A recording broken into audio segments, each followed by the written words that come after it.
Assalamualaikum warahmatullahi wabarakatuh. Bapak Ibu warga belajar kejar paket C Bina Mandiri Karangmonsol Purbalingga Jawa Tengah. Marilah kita belajar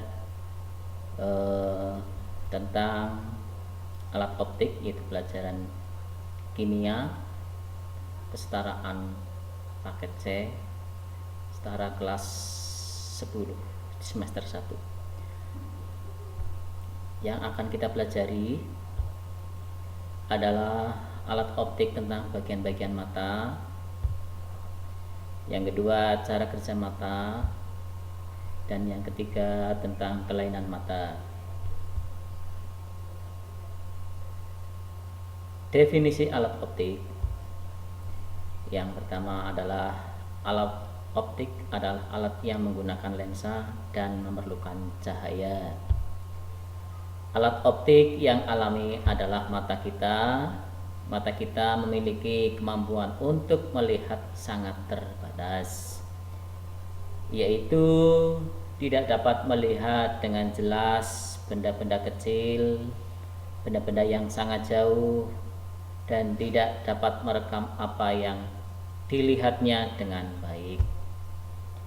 Oleh sebab itu, mata kita harus dibantu dengan alat-alat optik buatan seperti kamera, loop, mikroskop, dan teropong.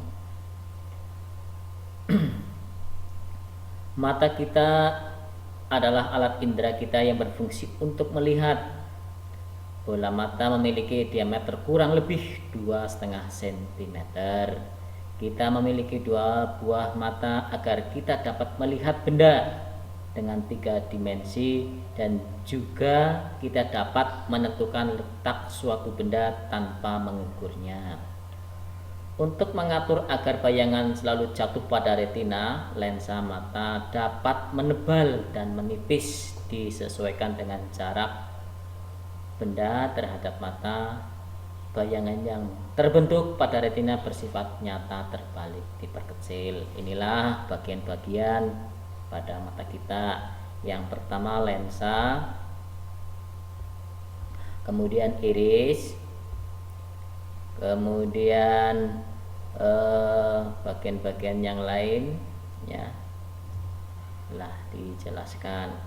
Kemudian bagian-bagian fungsi dari bagian-bagian mata itu adalah lensa mata berfungsi untuk membentuk bayangan pada retina. Bayangan yang terbentuk harus tepat pada retina sehingga dapat terlihat dengan jelas. Kemudian iris merupakan bagian mata yang mengatur besar kecilnya pupil. Iris juga memberi warna pada mata seperti hitam dan coklat untuk orang Asia, biru dan hijau untuk orang benua Eropa. Kemudian pupil adalah lubang kecil di tengah iris yang berfungsi mengatur banyaknya cahaya yang masuk ke dalam bola mata. Bila cahaya terlalu terang, ya, pupil akan mengecil. Dan sebaliknya, bila cahaya kurang atau gelap, pupil akan membesar. Besar kecilnya pupil dibentuk oleh iris.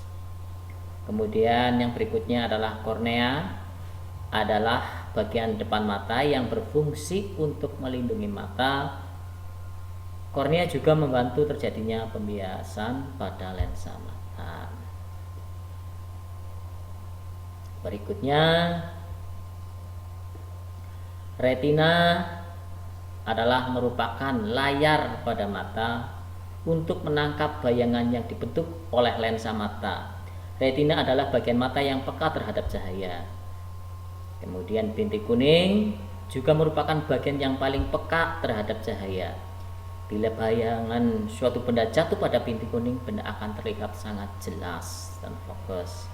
Kemudian saraf mata berfungsi membawa sinyal-sinyal gambar yang dihasilkan oleh mata ke otak. Kemudian otot akomodasi berfungsi menarik dan mendorong lensa mata sehingga lensa mata dapat menebal atau menipis. Kemudian binik buta merupakan bagian yang tidak peka terhadap cahaya. Bila bayangan suatu benda jatuh di bintik buta, maka benda tidak terlihat oleh mata. Daya akomodasi adalah kemampuan lensa mata untuk menebal dan menipis.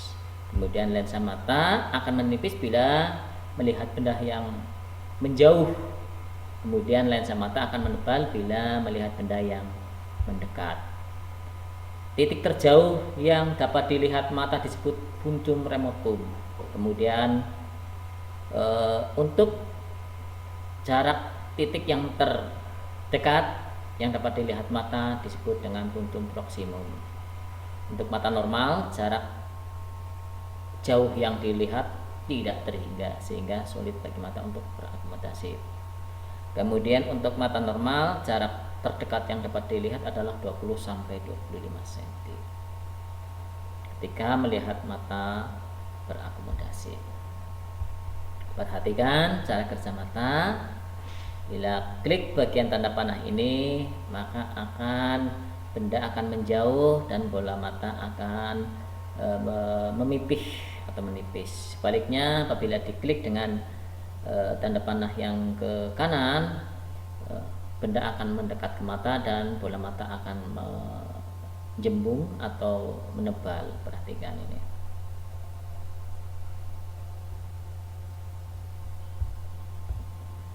Iya, perhatikan lensanya yang berwarna biru.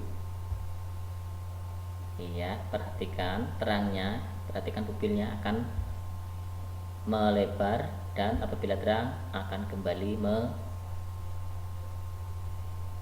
menyempit. Selanjutnya, kelainan mata. Yang pertama adalah rabun jauh atau miopi, tidak bisa melihat benda yang jauh karena bayangan benda tidak jatuh di retina, yaitu tapi di depan retina. Hal ini terjadi karena lensa mata tidak dapat menipis dengan baik. Rabun jauh dapat dibantu dengan menggunakan kacamata dengan lensa negatif. Kemudian rabun dekat atau hipermetropi. Rabun dekat adalah kelainan mata, bayangan jatuh di belakang retina. Hal ini karena lensa mata tidak dapat menebal dengan baik, dapat ditolong dengan kacamata lensa positif. Yang terakhir, mata tua atau presbiopi. Mata tua adalah kelainan mata karena bayangan benda tidak jatuh pada retina, baik itu benda dekat maupun benda jauh. Hal ini disebabkan karena adanya akomodasi lensa mata yang sudah berkurang. Mata tua dapat dibantu dengan menggunakan kacamata bifokal. Demikian yang bisa saya sampaikan. Semoga Anda dapat mengambil manfaat dan selamat belajar. Assalamualaikum warahmatullahi wabarakatuh.